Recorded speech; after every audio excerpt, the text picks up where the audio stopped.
The noble Dhāraṇī, Heap of Flowers.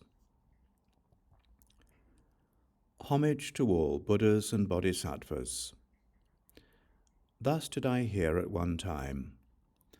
The Blessed One was residing on the shores of the great lake Anavatapta in the mansion of the Naga king Anavatapta, together with a great monastic retinue of 500 monks and a great retinue of bodhisattvas, numbering an even 1,000, gathered from various world systems. Without exception, they all possessed Dhāraṇī, possessed contemplation, had one rebirth remaining, were well established on the 10 levels, were consecrated with the consecration of immediately being heirs apparent, had donned the great cuirass, and entertained no doubts regarding the qualities of a Buddha. At that time, the bodhisattva Mahasattva Siṃhavikrīḍita came and took a seat in that very retinue. The bodhisattva Mahasattva Siṃhavikrīḍita then rose from his seat, placed his upper garment on one shoulder, placed his right kneecap on the ground, cupped his palms in reverence toward the Blessed One, and said to the Blessed One, "Blessed One, how much merit does a son or daughter of noble family who performs worship to a thus gone one accrue?" The Blessed One replied to the Bodhisattva Mahasattva Siṃhavikrīḍita, "Siṃhavikrīḍita, do not say, Blessed One, how much merit does a son or daughter of noble family who performs worship to a thus gone one accrue? Why is that? A thus gone one is of immeasurable morality, immeasurable contemplation, immeasurable wisdom, immeasurable liberation, and immeasurable knowledge and vision of liberation. Thus, Siṃhavikrīḍita, since a thus gone, worthy, fully awakened, perfect Buddha is endowed with immeasurable heaps of virtue, it follows that the fruition of performing worship to him is also immeasurable. It is like this, Siṃhavikrīḍita. Those who perform the worship of a thus gone one, whether present or departed into complete nirvana, will attain complete nirvana through one of the 3 vehicles, the vehicle of Shravakas, the vehicle of Pratyeka Buddhas, or the great vehicle. Moreover, Siṃhavikrīḍita, the fruition of merit is the same for a person whose mind becomes cleansed upon beholding the thus gone, worthy, fully awakened, perfect Buddha, and then with a cleansed mind honors, reveres, worships, and venerates him with profits, clothing, alms, bedding, medicinal herbs, implements, and various kinds of comforts.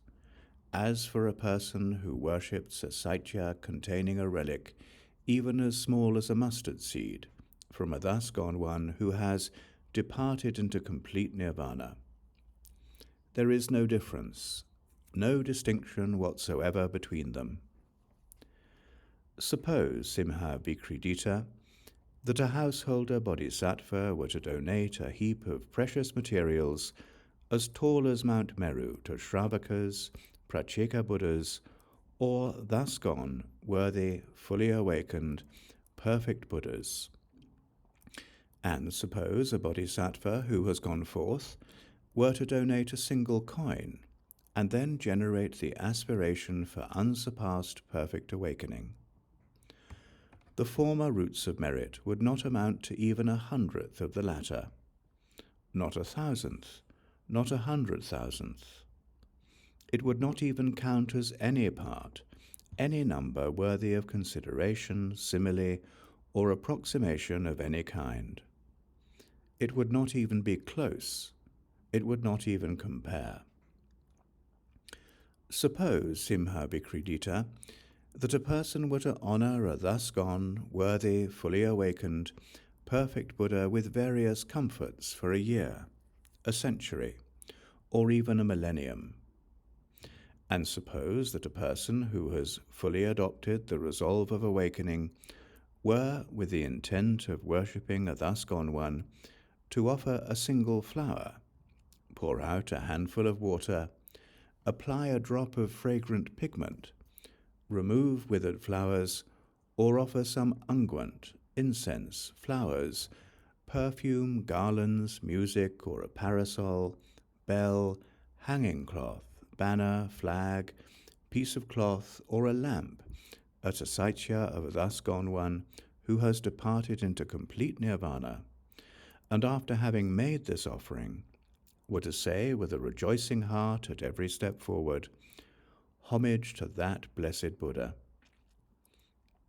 It is simply impossible, Siṃhavikrīḍita, that these people would fall into unfavorable rebirths for an eon, or 100 eons, 1,000 eons, or 100,000 eons.